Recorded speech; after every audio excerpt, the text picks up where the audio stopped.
So the recording started. So hello and welcome to our Lovely People webinar. And tonight I'm going to be talking to the lovely Molly Gordon. I had a look today because me and Molly did do a webinar a little while back, and I looked and it was actually 4 years ago. So a lot has happened in that 4 years as life marched on forward. So it's really, really good to see you, and it's really good to have a catch up and hear what's going on for you. And the Lovely People webinars, what I try and do, we often have brand new people to the principles come, and when they come along, I say, oh, go and listen to one of my Lovely People webinars. So it would be really, really great to kind of hear your take on the principles and what you might say to somebody completely new to this. And one of the things that I love about that is I don't care how long you've been around this understanding. I just love hearing people kind of take us back to the beginning, really, to kind of remind us, because sometimes we can overcomplicate things, can't we? When we've been around it a little while, we think, oh yes, I know this, and it's really great, I think, to kind of just bring it back to the simple things that you might say to someone who was quite new to this. Absolutely. The webinar we did in 2014, I think that was the first webinar, principles-based webinar that I was a guest on. Yeah, I think it was. I think when you said, I'd been making a few videos of my own, but that was my first webinar. What came to mind when you said new people and what one might say to them is that there's a way in which being new to the principles can be a great advantage because people can take a fresh look. And something that I think is really important to say that I don't think I took great care to say in the beginning is look for yourself. Don't listen to me. Look for yourself. Yeah. We're pointing to principles about how life actually works, and they're invisible principles, which is why, for the most part, we haven't noticed them before. And yet they're very real, which is why over the centuries, many people have been living more or less in accordance with or in concert or congruently with these principles. And the experiences that people who have happened to live in concert with the principles have become our bodies of wisdom. Yeah. So on the one hand, it's invisible, and it seems to have been unknown, but on the other hand, it's available, it's true, and people have been getting it for centuries. And there's no one who can't get it because it's the way it works. It's like there's no one on the planet who can't get gravity. So I'm really curious these days about seeing more and more clearly how everyone actually can get gravity. Everyone, since the principles are pointing to something that's invisible but true and constant, everybody has the capacity to find out for themselves. Yeah. And I think that in that sense, being a beginner is an asset because you can be genuinely curious. And that curiosity is also a huge asset. That's what comes to me. I love the curious thing. And it's really interesting you brought up gravity, because my niece Beck, who isn't here tonight, but she shared something when we were on the walk yesterday. Actually, she'd had a conversation with her boyfriend, and he told her a story about a man who'd been up in space. He'd been on one of the space stations, so he'd been up in space for quite some time, living up there. And when he came back to Earth, he kept, while he was eating his dinner, he would keep just letting go of his knife and fork. And of course they would keep dropping because he'd been used to them just being there. And it was really good because, she kind of said, gravity always works the same way, whether we know about it or not, whether we forget it's there, or, you know, gravity doesn't kind of say, oh yeah, you've forgotten about me today, so I won't work. Or it doesn't say, you know what, you haven't behaved right today, so I'm not going to work. Gravity just, we let go of something and it falls to the floor. And these principles that we were talking about, they're the same. They just do what they're going to do, irrelevant of what we do. That's right. That's right. Oh, what a great example. That gives me Yeah. Yeah. The principles, you don't have to be a good person. You don't have to be a smart person. You don't have to be a spiritual person. And the principles are working whether you notice them or not. So you've always had it going for you. Yeah. And it's just when you understand how things work, it's easier to take advantage of how they work. So if you understand currents, it's easier to go faster in a boat. Yeah. Because you find a current. And it's easier to understand if you want to go the other way and currents change speed and they change direction. It helps to know all that stuff so that you can go against the current in the least effortful way. So, yeah, it's just so interesting to me because I've tended to make a big fuss in some ways about the principles. And it's like, there are ways in which making that big fuss is just not so helpful because it becomes about the fuss instead of about the fact. Yeah. Yeah. It is good to just go back to the simplicity of what they're pointing towards. Because I think, sometimes because we are pointing towards something so simple, it's like, what do we say now? That's it. We've kind of said. Yeah. And I think what popped into my head is that newcomers may often want to, so how does this help? What is this going to do for me? And it's like, those are really natural questions.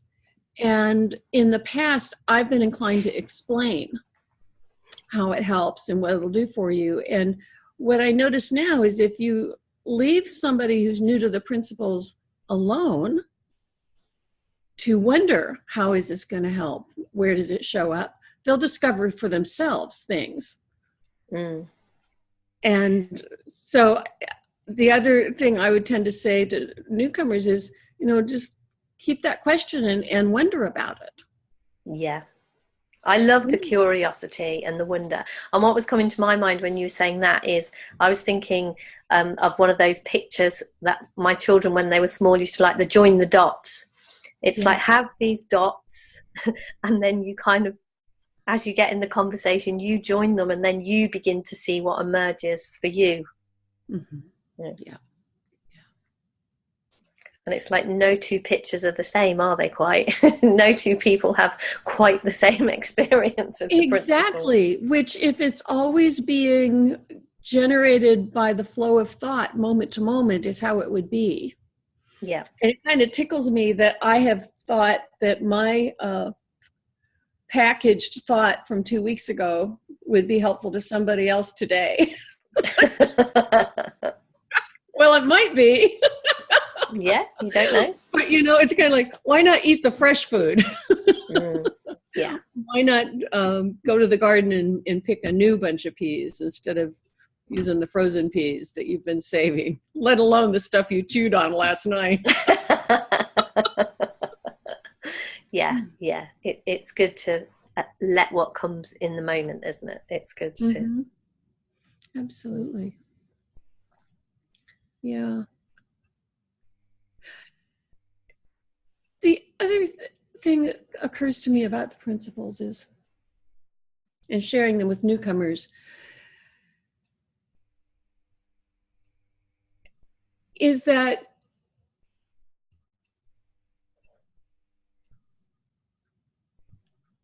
it's something about sharing the feeling. It's something like, well, I taught a class to people who knew nothing about the principles. It was a resilience class in my community.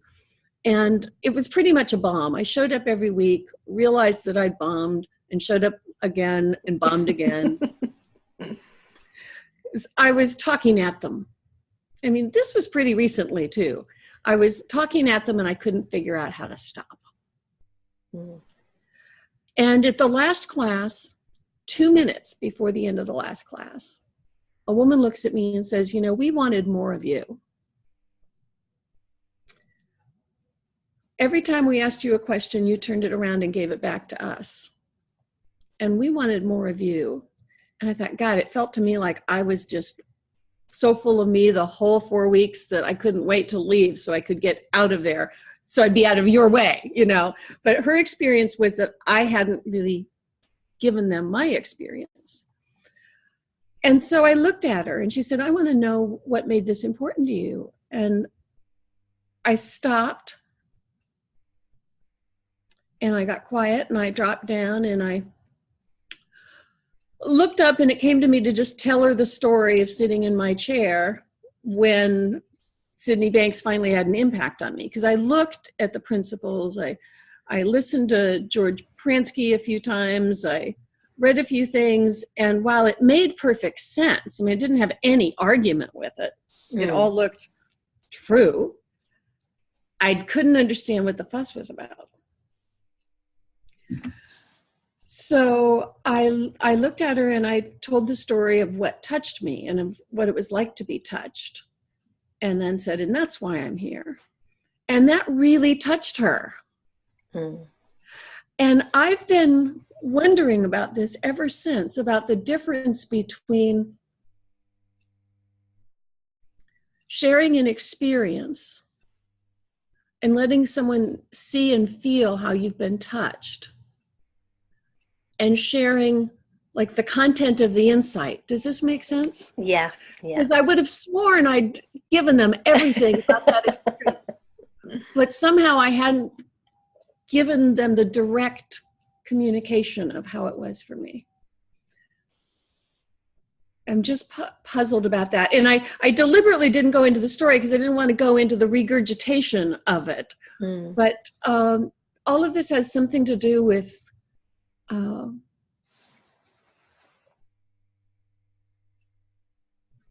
pointing newcomers to trust themselves to look, and inviting people to notice that they know the difference between feeling, there's a number of ways to describe it, like feeling at home in yourself, feeling connected to other people, feeling clear.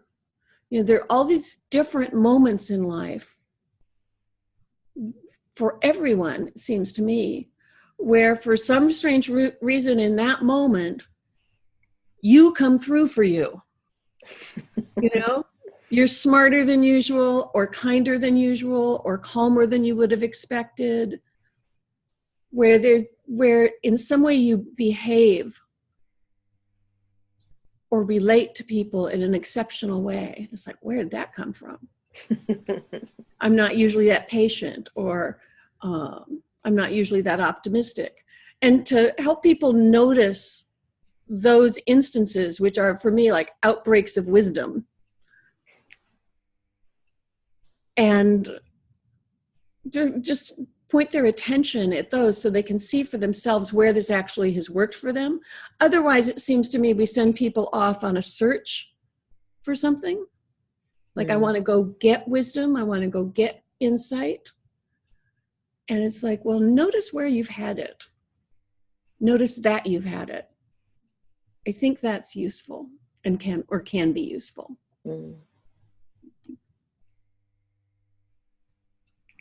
Yeah, it is inviting people to get curious about themselves and see, because like when we were talking earlier, this isn't, they don't have to go get wisdom or go get insight or go get the principles or this isn't anything that's being added to anyone ever. Right.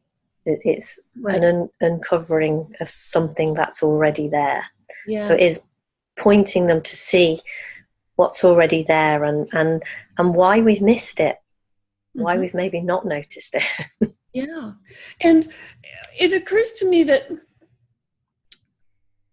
joining, one of the things I really like about working with people who are either new to the principles or maybe been around but come to a coaching call or a class or something and they're just honestly stumped. And like yesterday, I had a woman in a group I run, and she showed up and said, last night I had insomnia. I don't usually have it. And I had it, and I not only had it, but it really bugged me. And I knew that I was obsessing about it and that wasn't helping.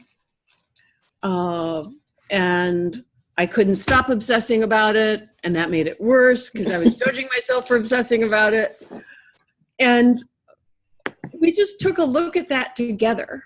Instead of coming in and saying, oh, well, all that's happening is that you're in a thought loop, and if you relax at some point, the thought loop will end and you'll be better. And it's like, yeah, who gives a who gives a whatever flying rat? It's just, that's just not helpful. And what came to me is instead to say, that happens to me too.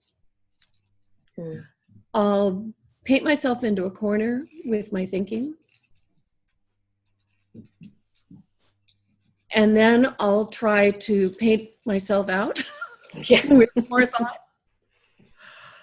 And I get paint all over my hands and my clothes. And I can't figure out how to get out of that bloody corner. So let's just take a look together and see what's happening. And I just joined her in the question instead of trying to answer it. I thought, let's just sit here and be mystified by this for a minute and see what we come up with. And over the next 20 or 30 minutes, we had various other conversations in the group as well as this one going on.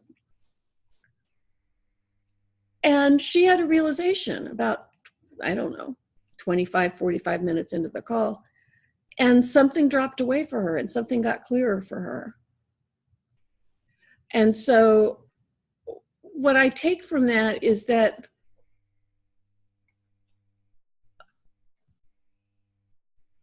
asking questions and then kind of letting, the way I would say it in principles terms is you can ask questions and let mind do the heavy lifting. Yeah. You don't have to figure out the answer. And your coach or practitioner or teacher doesn't have to deliver the answer because the answer they deliver won't be custom tailored to you anyway. No. It'll be custom tailored to what they saw when they had what they think is the same experience, which by definition is not. Okay. And so that's just something that's happening new for me, is to let myself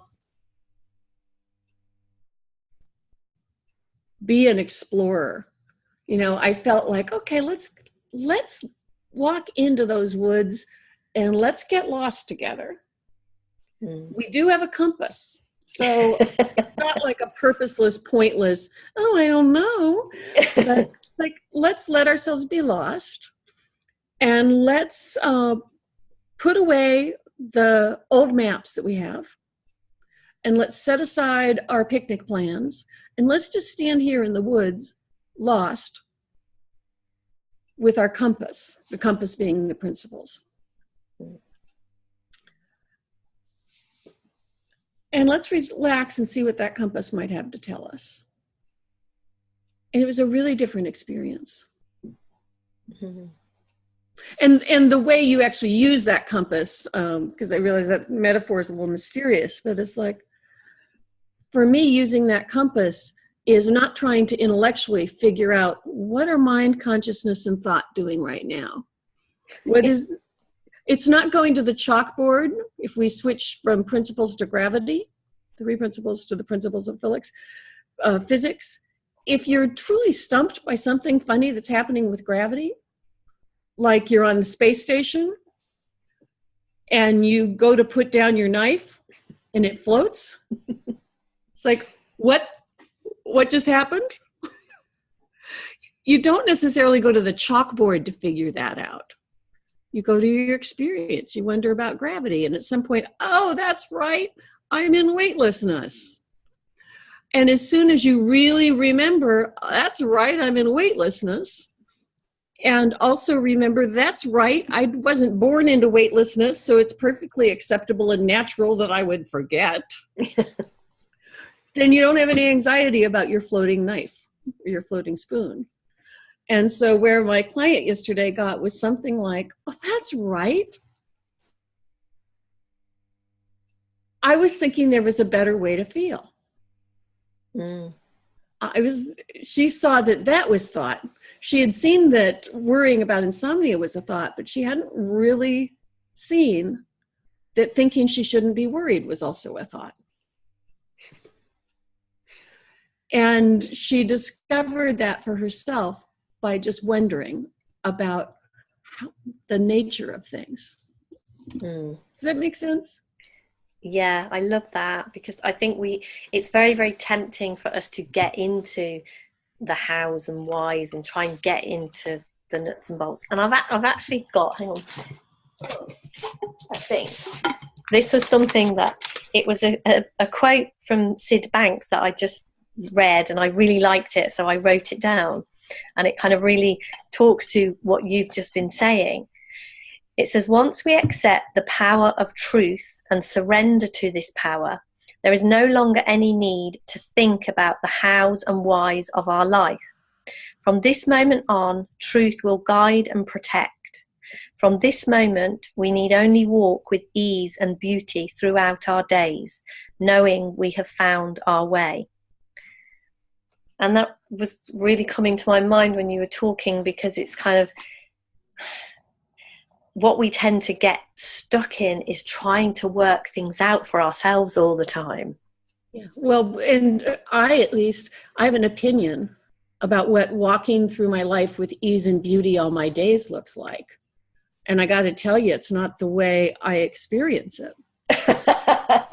So my theories about beauty can get in the way of me experiencing the natural ups and downs of life with ease and beauty. Yeah. I've got a lot of opinions about what it ought to be like. And then I've got opinions that I shouldn't have those opinions.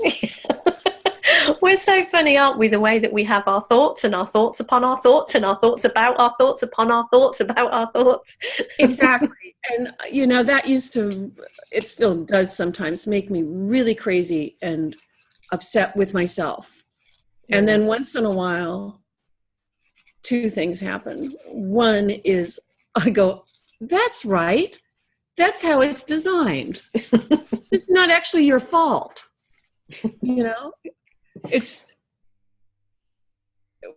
We could call it neurotic, but what gets accomplished by that? It's like, it's a design flaw or feature.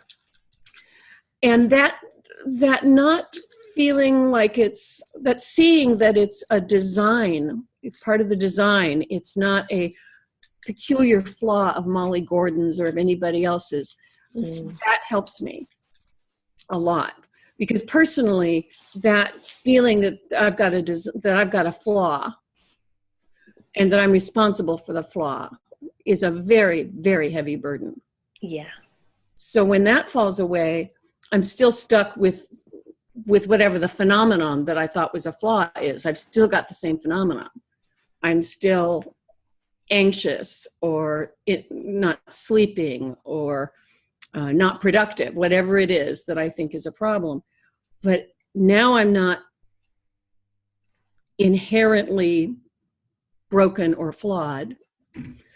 And then some of those upper layers of thinking, it's like I've got the thought, which produces a feeling. I've got the I don't like that feeling thought. I got the get out of your head. If you think about your feelings, it's going to get worse thought. I've got you really ought to know better. I've got stacked up here. And the thing is, if even one of those sloughs off, I'm better off. Yeah, life is lighter. It's lighter. And a little bit lighter is really good with me. I'm beginning to get a little humble. Yeah. Is there a layer here that could drop away? Because this is really heavy. And it used to be that I was going for the full on, no weight. I wanted weightlessness. I wanted my fantasy of what walking through life free and beautiful meant. And that's really a tough one, frankly, for me to swallow. I've been chewing on that a lot lately. Like, my fantasies of enlightenment are not doing me any favors. and I can be forgiven for having them, because it's like, sue me. I don't know how not to have them. That's not in my control. It is interesting, isn't it, how many rules and things we've made up about how life should be and how we should feel and what enlightenment is and what knowing something is and what the perfect relationship, everything. We have all these things that we've, and I think it's when we just begin to understand the nature of thought, we see, that's what thought does. It makes this stuff up. It just makes it up, and it just keeps making it up and keeps making it up. And it's all fine. It is, it's like, if there's a personality behind all of this, if there's like if there's a motive, whatever it is that's generating all this is apparently partying down. It's like, it wants all the feelings, it wants all the experiences, it wants all the permutations, like an interactive book or movie or video game where every time you make a choice the plot changes. Mind apparently wants all of it.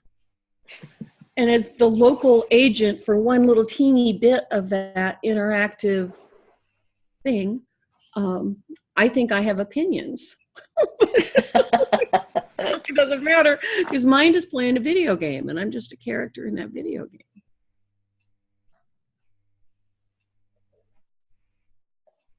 game. It's really helpful to remember that, isn't it? And to kind of, and remember, I love some of the things that you're saying, and it's kind of reminding me, I think, like, when you were saying about you got this thought, I shouldn't feel like this, I feel like this, I don't like the feeling, I shouldn't feel like this, I should know better. We think we're the only ones who have all that thinking. We think we're the only ones who think we're not good enough. We think we're the only one who we really separate ourselves out and kind of think, oh God, everybody else is doing brilliant with these principles, and me, I'm stuck. I don't know this. And it's really good, I think, to just remind ourselves, hey, we're all in this together. We all have that. Understanding the principles does not inoculate you against the human experience. You keep having it. I remember early on hearing stories of the Sid's earliest students telling stories about Sid would lose his temper about this or complain about that, or how do you lose your temper when you're enlightened? Gee. And you lose your temper when you're enlightened just the way you do when you're not. You just, apparently, it's not such a big deal. And it doesn't become something you have to explain, prevent, or defend. Yeah, that's an interesting one. The whole, I think that's slightly the difference, isn't it? That defending, explaining your actions, what you're doing, why you're doing it. Yeah. Mm-hmm. Yeah. It just is what it is. Yeah. So I'm curious if anyone here either is new to the principles or not new, but has kind of a new puzzle or question. Or I know there's some other teachers and practitioners and coaches here. So if any of you have a newbie question that you'd like to share, because otherwise I'm just making stuff up about what I think I know. And hey, that's fun. That's the fun. Get way off track. That's the fun of showing up and just having a conversation. You don't know what's going to come out of it, and it's cool. So if anyone would like to join in, if anyone has got any questions or any comments or anything, you can unmute yourself, or you can, those of you that I can see, you can put your hand up. Hi, Crystal. Would you like me to unmute you? Yeah. Cool. You're unmuted. Hey, Crystal. Hello, Molly. Hello, Deborah and everyone else. Hi. Hi. I'm talking to you from the UK in Cumbria, Kendal. Um, I'm really struggling at the moment with quite a few areas of my life. One being family areas. I live with my mum and my stepdad, and unfortunately, I'm not getting on with my mum at all. I'm trying to, just live my life here, and obviously it's just really difficult. And then I'm trying to find somewhere to live, um, and then I've been out of a relationship for about 8 to 9, 10 months, something like that, properly out of the relationship, and it's really hard because I spoke to him on video chat, my ex-boyfriend, and it's hard because I haven't seen him for a long time, and we went out for 8 years on and off. He had mental health issues, and I just honestly, I have no idea where my life's going, and I know it's okay, but I just don't know. And I cried earlier tonight because I'm just really confused. Yeah. I work part-time in retail, and I'm also a professional wedding and occasion singer. I have been a singer for all my life. I'm 36 now, and I've been singing for the last 15 years. I worked in Cyprus and Mexico and down south, and did weddings, fairs, charity events, all sorts. I do a bit of everything, really.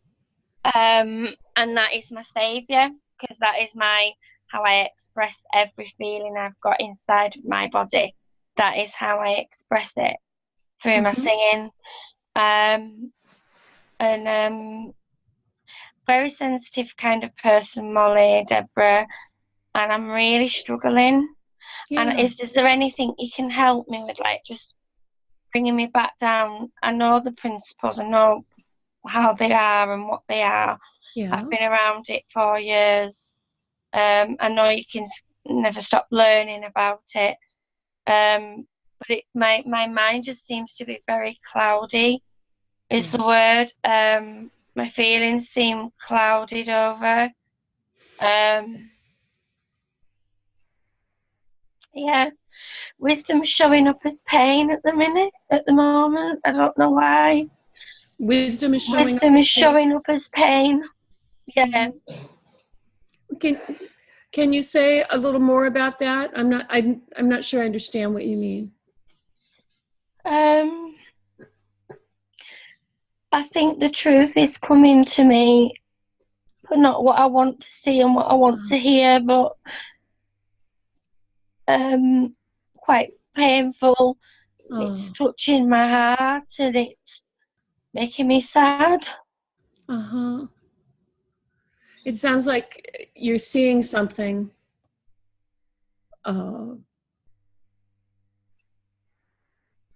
doesn't match what you'd like to be seeing. Yeah.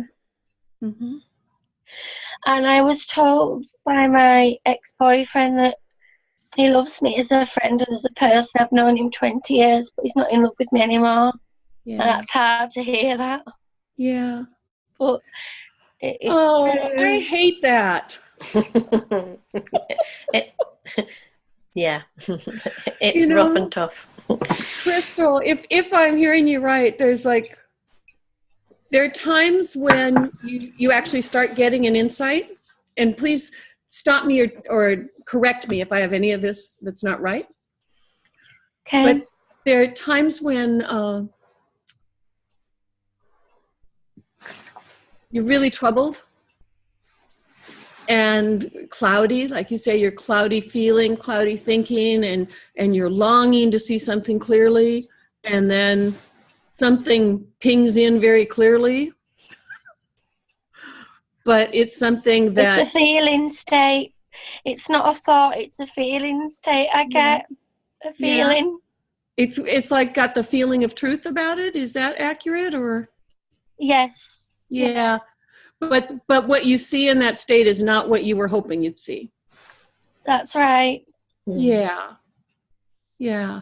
You know what strikes me, Crystal? Yeah. You sound very clear about the fact of that feeling state. It sounds like, at least sometimes, you can actually recognize wisdom. I can, yeah. Yeah. I'm quite intuitive. I'm quite a spiritual person. You know, I look at the moon and I feel energy from it, and the music I sing as well. I sing Enya music, and I visualize waterfalls and when I'm singing, and I visualize angels around me, and people say to me I'm like an angel because I'm just very pure and just, you know, I wear my heart on my sleeve. Crystal, it sounds like the only thing wrong, and this is not a small thing in my world, but that the only thing wrong is right now there's a way in which a part of you doesn't like the answers you're getting from wisdom. Yeah. It's not that you don't have wisdom. It's not that you don't have clarity. You actually have some clear thinking. It's just that right now that clear thinking stings. Is that right? Yes, yeah. Yeah. Totally. Yeah. I feel like I'm under a lot of pressure. We're trying to find somewhere to live and I don't have the funds to afford somewhere. And so is the wisdom that was coming through related to finding some place to live, or is it related to something else? I think it's related to that, but then because of that, I feel low. I relate it to my ex. Yeah. And I haven't. So I just wonder if you're kind of outrunning your wisdom. It's like wisdom comes in and says, Crystal, you're going to need to, do this. You're going to need to look at that. It's like wisdom gives you a piece of reality, a dose of reality. Yeah. And that lands, and then you start racing around trying to figure out what you're going to do with that information. Yeah. What if the wisdom that gave you the dose of reality is also able to guide you in discovering what to do about it? What if you don't have to figure out what to do about that reality? That would be really mind-blowingly free. Yeah. Does it make sense to you? It does, Molly. Yeah. But the minute I'm hearing what you're saying, I'm completely understanding. Tell me what I'm saying. Tell me what you're hearing. I'm hearing you saying, let wisdom have its way with me and show me the way rather than me trying to figure it all out. Mm-hmm. And what about that makes sense to you? Really? Not as a concept? Not really, no. It doesn't make sense to me, no. No, it doesn't. Well, that's great.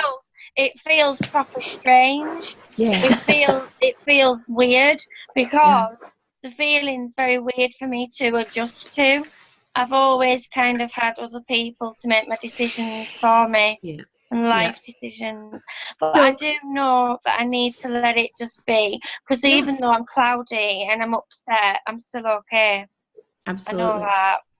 So, if you have a chance to watch this recording later, you might listen to yourself and not listen for how lost you are or how pressured you are, but listen for how much wisdom is coming through. Because the thing that strikes me is that right now, your anxious thinking sounds louder to you than your wisdom. And right now, you're, for whatever reason, and we all do it, you're giving more credit, you're paying more attention to the anxious thinking than you are to the voice of wisdom, or it's like there's a it's not even a tune. It's like there's a tone. There's a that wisdom is putting out. There's a homing signal. And you can hear that. I can see it in your face. And at the same time, like everybody else here, you've got a mind that's generating a lot of noisy stuff. And you make the natural mistake of paying attention to the noise instead of to the I can, yeah. You see, it's very confined space, very small space. I live with my mum and my stepdad, and you know, we had a massive row this morning. It wasn't good. And is what you're saying now coming from the tone or from the noise? From the tone. We just really invite you to pay attention to the quality of what you're listening to in your own head. And it's perfectly okay that you've got noisy thinking. There's nothing wrong with that. And it's not going to stop. But when you sing, are people ever noisy when you sing? Sometimes in the beginning. You never been with an audience or in a group where they're talking and it takes a while for them to quiet down? Oh, yeah. You get that in pubs and clubs, hotels, you know. It's natural. What would happen to your singing if you had paid attention to the noise they were making? You would go off key. Yeah. That's all that's happening right now. Is you're paying attention to the pub noise.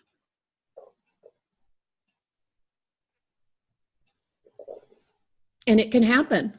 I know singers who sometimes, and I know some stand-up comics, they start paying attention to that noise, they're off their game completely. Yeah. And once you realize that that's all you're doing, it's like, okay, you know, I don't know how you get yourself to pay attention to singing. When I'm singing, I go into my own little zone. It's like I go into my own world, and if people are enjoying it, I love that. But if they're not, that's not my fault. It's just that I'm enjoying it myself. And so once again, you're saying, you're telling us you've got everything you need. You know how to pay attention to the tone and not the noise. You know how to pay attention to singing, which in this case is being in your life and doing what you can with what you've got, whatever that is, instead of paying attention to the pub noise, which is, this is such a confined space. I don't get on with my mom. All of that is, that's true, but it's just pub noise. I see what you're saying there, And you can feel the difference. Yeah. I love that you've interpreted it as my singing. That is actually really helpful. Thank you. You're welcome. And you did all of that. I just gave you back what you did. If you listen to this, you'll see that. Thank you, Crystal. Thank you so much, Molly. Yeah. That was beautiful, Molly. Thank you. Well, thank you, guys. That was. So has anyone else got any questions or anything to put to Molly? Any comments? Or that was truly lovely. That was lovely to watch. Beautiful. And it was lovely. I was lost as hell, Crystal. It was lovely to see Crystal's face. You can see. Oh, I know. Look at her now. She looks brighter, sparkly. Your sparkle's back, Crystal. Yep.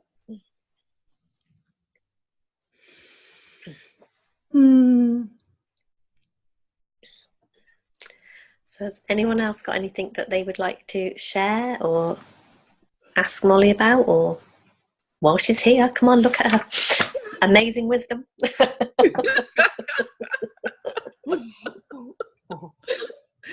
Oh dear. Amazing wisdom.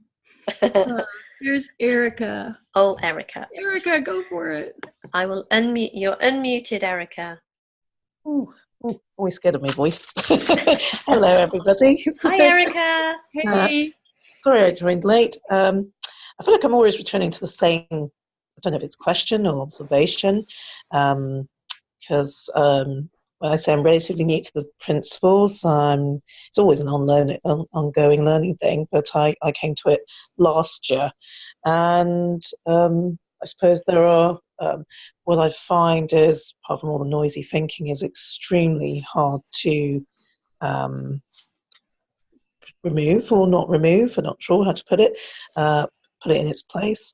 I'm aware that there's a lot of logic that goes on in my brain, but I can't seem to connect with my heart and other things, which in some ways the principle's about, I guess, about connecting, not always with logic. That doesn't mean you abandon logic. It's just it's helpful, but it's not. It's another part of things. So though I understand the logic of three principles,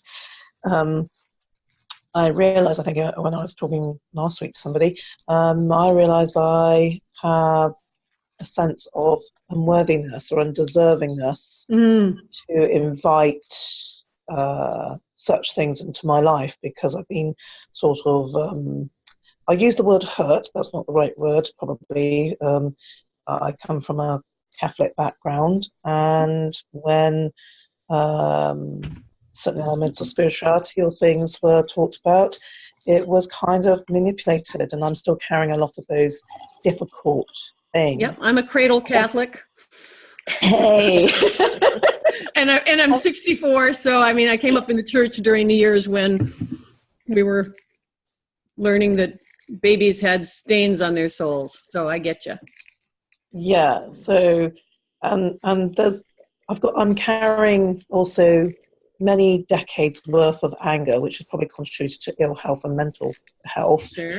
Whilst I'm also going through some very big changes within my very small family, and I'm single. I'm coming to be 42 in September without children, and my mum is also extremely unwell and has less than a year to live. And I'm on my own, and I'm a twin, and I'm going through a lot of anger, a lot of taboo grief, of a living grief to come. And when I hear about the principles and see other people with the principles regarding whether it's to do with death or change, I can always say I'm stuck, and I don't know if, apart from the unworthiness and deserving, if I'm so comfortable being stuck, I'm too scared to move. I'm too scared to do anything. I'm so exhausted psychologically. Yeah. What does stuck mean? When you say you're stuck, what's stuck means to me quite a few things. Very narrow-minded thinking, stuck in a trail of thought, unable to let go of hurt, anger, so much, whatever, loss, and embrace something other and cope with daily life and make the changes that I think I finally deserve to make in life. But I'm too scared, because anything that involves love or loving myself is not something I'm really grounded in. Yeah. Well, let me check this with you. So is stuck, would it be fair to say that when we think we're stuck, we're trying to describe or talk about a kind of like a thought loop or habit, that a habit or pattern or loop of thinking or feeling, or thinking and feeling and behavior that's been repeating for a while? It could have been that it was repeating 5 hours through the night is insomnia, or maybe it's been repeating for 40 years. But is that what you're describing? I'm describing that, exactly that, as well as truly stuck, sort of not knowing where to go, not trusting yourself, not, it's sort of like you're wedged in treacle. You're not, you kind of know you need to move so you don't sink, but you let yourself sink. So there's two, exactly what you're saying, but there is this other side. And so what I'm saying, and also either as alongside or as a consequence, you're sinking into the quicksand, not able to move, and getting sucked more and more into that. Absolutely. It's been pretty damaging the last so many years. I've pushed so many people away. Yeah. And I have a beautiful nephew, 2.5 years old, Yeah. gorgeous, and I'm pushing my family away. Well, you know what it sounds like there is, I'm struck by is how something in you that's kind that doesn't want to suck other people down with you. I don't know if it's kind or fearfulness or I can't cope with more consequences of what I've done with that. Whatever it is, it makes sense to me for what it's worth. I can't keep doing that. You know, it's very helpful. What I noticed, Erica, is so in June, I was at a 3 principles workshop. I had been really looking forward to this training with Robin Charbot and Ken Manning. It was going to be the high point of my year. Mm-hmm. And I get there, and it's actually 2 workshops. The first one is 2.5 days for coaches and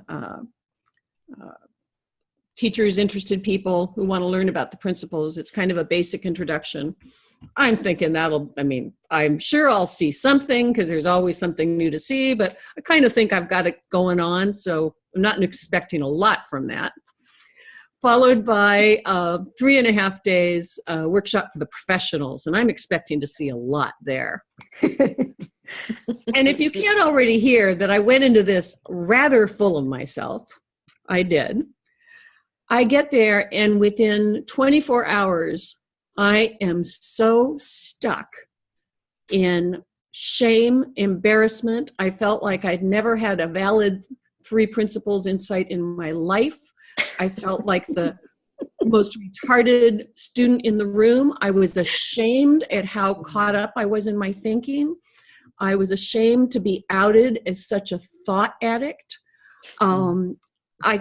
I don't know that I could exaggerate how bad I felt, Erica.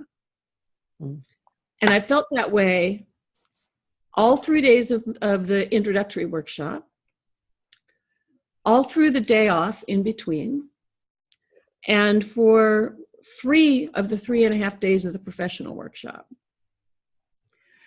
And it only subsided a little before the end of the professional workshop. I never got completely out of it. I'm in this thought loop, and I cannot, for the life of me, figure out how one would get out. Yeah. Mm-hmm. So I'm not trying to compare my experience to the things going on in your life, but does that sound familiar? It does, and particularly shame and guilt. They're particularly wonderfully. And I was having thoughts like about my Catholic childhood. I thought, maybe I am just so programmed to need to get everything right. So programmed to fear being wrong. So programmed to think of myself as broken and flawed that I will never actually be able to get this. I think that's the interesting fear.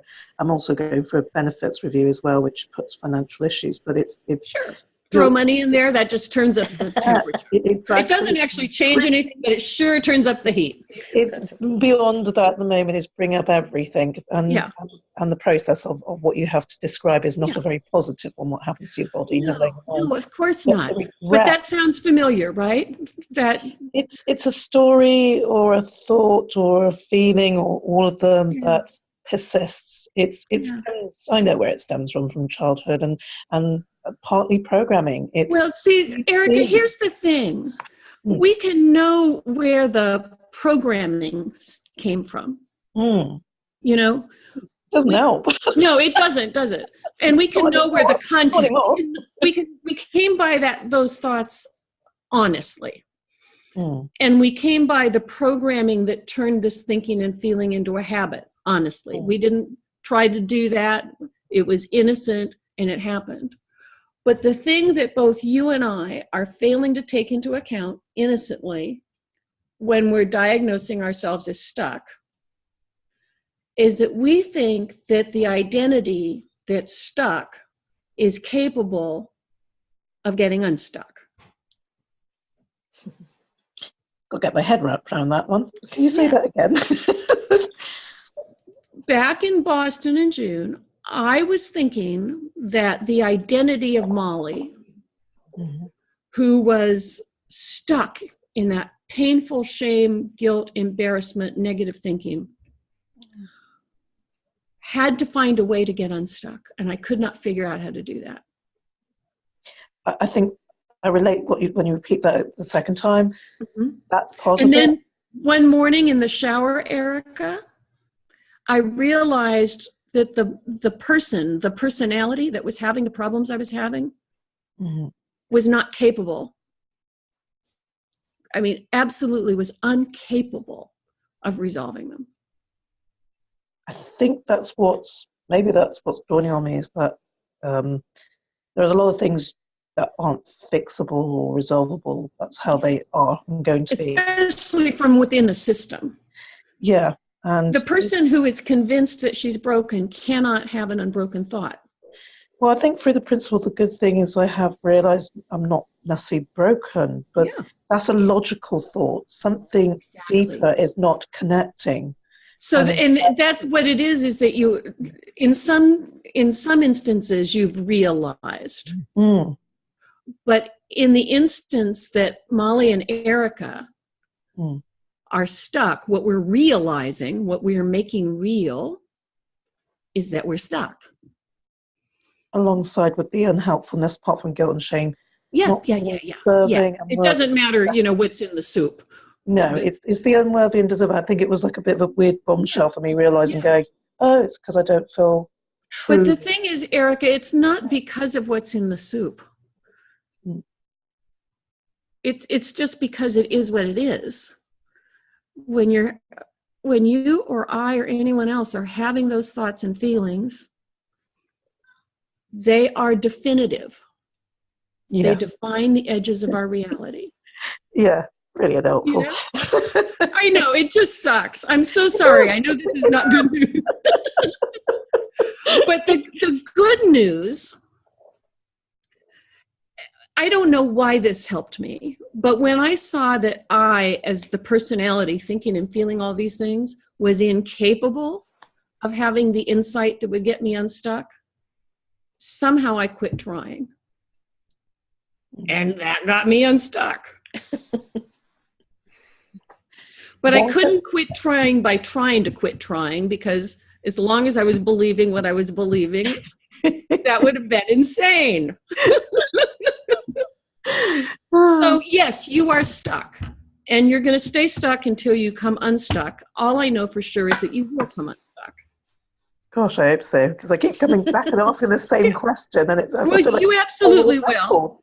You absolutely will, and if there's a thing to do, there might even be a thing to do here. Don't report me to the 3P. I won't. What's said on the webinar stays on the webinar. Apart from it'll be on YouTube. And to me, it's really helpful to see how each practitioner of the 3Ps is. Because without sounding awful, I've heard of some, or in the sense of online, where it's difficult to relate. And so when you ask something like what I've just said, you're almost bashed down slightly, not in a very polite way. It's like, Erica, there's nothing wrong. That's just your thinking. Correct. Unbelievably, it's helpful, but not. What's been helpful is like myself and Debs and others in the lovely people clan, kind of saying, just because everything, even if it falls in place, doesn't mean life does. And in that, and for some, it's going to take longer than others, and that's probably why I keep asking them, coming back and going, I'm the one longer. It's just going to take what it takes, and there is no accounting for how long things take or why. I think what saddens me is the amount of suffering I'm causing to myself as a result, and to others. Erica, I know, but honest to God, let's have some compassion for you. That's what I'm learning. You would not cause yourself this suffering if you saw an option, would you? Yes, I think I have as a form of punishment for things. No, that's more of that programming. Probably. There is no way in hell. There is no way in hell that you would cause yourself this suffering if you authentically, genuinely saw an option. I don't buy that. I think maybe at the moment I'm so full of stuff going on that I know what you're saying is correct. Yeah. but it's hard to make it tangible. Well, and you can't. The Erica that's full of the stuff going on is innocently incapable. It's like you've probably heard the old, I don't know if I think it's a Zen teaching story about the monk that's pouring tea into a full cup. Yes. You know, you are, every one of us is 100% full of the thinking we've got in the moment. Okay. And then when we get stuck, which is a concept, not a reality, but when we're believing that's stuck, we try to pour new tea in the cup. Yeah. And it's like, it doesn't work, but it doesn't work because there's something wrong with us. It works because the system works the way it works. A full cup is a full cup is a full cup. And your mind is really full right now with the movie that's being played. And you're taking it personally. Sounds like you really believe that the movie that's playing out is Erica, was created by Erica, and is kept in place by Erica. And I'm afraid you're not powerful. No, that's why I'm trying to remind myself I'm not the big I am. Yeah. Well, this is a little different than that lesson. This is a little different than that lesson, because this is not about being egotistical. This is just about having a deeper understanding. This is more like the understanding that, yeah, you're a character in a video game and you think you're making your own decisions about what to say. Well, I sometimes think, and we'll run over time, so I won't be too long. I think when you're being in a particular place for quite a long time, one of the hard things to start waking up to is that you're not a helpless victim. Yeah. So, and that you have to learn to trust yourself again with everything, and with even the 3 Ps, trust. And when that's been profoundly, foundationally rocked and hurt, I can see why I'm struggling. Absolutely. There's a degree of faith.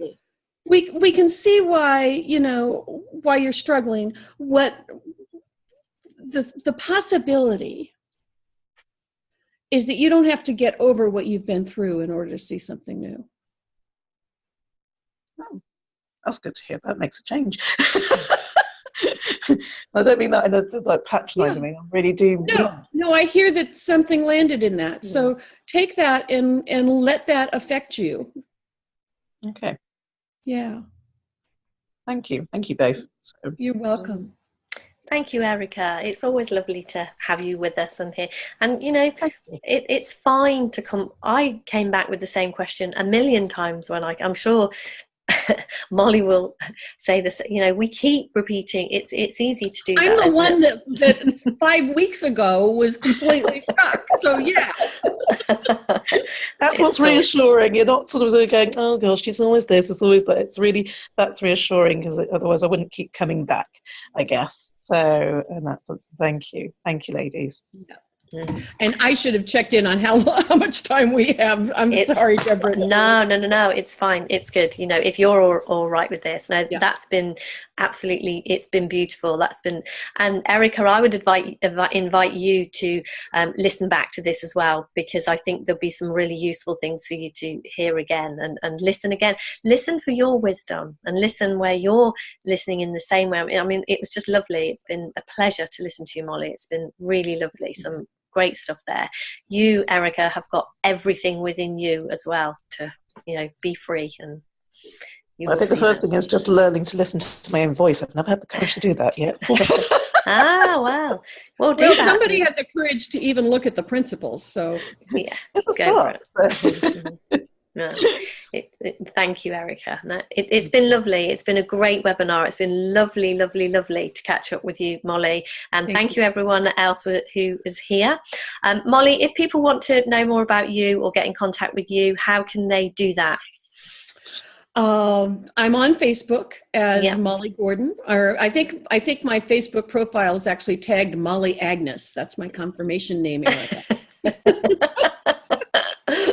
Well, if anyone is struggling, I'm sure they can. If you drop me a message, if anyone wants to, if they find me, they can find you. And you can also search YouTube with my name and 3 principles, and you'll see a lot of videos. Yeah, some great ones on there. Some really good ones to watch. I've been on some of your other webinars and seen you've got some amazing stuff out there. So that's lovely.